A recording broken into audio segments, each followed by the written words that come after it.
is from Timberlane. There's a canal right there, and then this is looking towards Manhattan area, okay? And so this is where the tornado is coming towards the ground, and you see how sometimes it touches the ground, sometimes it lifts. Looks like it's lifting, and then it comes back down. I think when the storm was on the West Bank, the tornado was jumping. It would get on the ground, like right here, it's obviously on the ground, and then it would lift a little bit, okay? So let's show the next video, and this is going to give an indication of what I think, why this got so strong when it crossed the river and went in Arabi. Looks to be elevated a little bit on the West Bank. Now it's going over the river, and watch as this video plays out.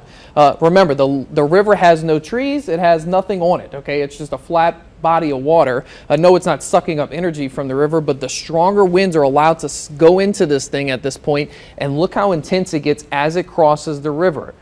Could you say, oh, well, it's sort of a water spot at that point? Yes, but the intensity of it really strengthens as it crosses the river. And then the final video we have shows the multi-vortex. You see that loop of air? You see that little tube right there that's spinning around the parent circulation? That tube of air, that's one of these mesovortices, and a lot of times when you have multi-vortex tornadoes, that's where the damage is done.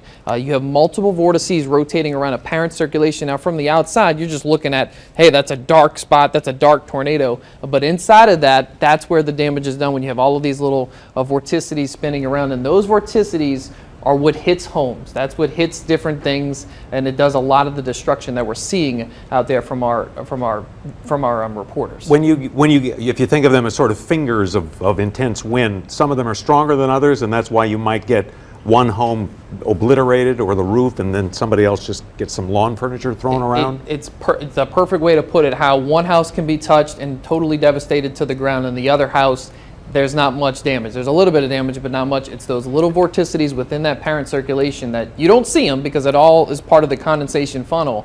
But those are the real impact type things within these tornadoes that we're going to see how that damage played out in Arabi once we get some daylight.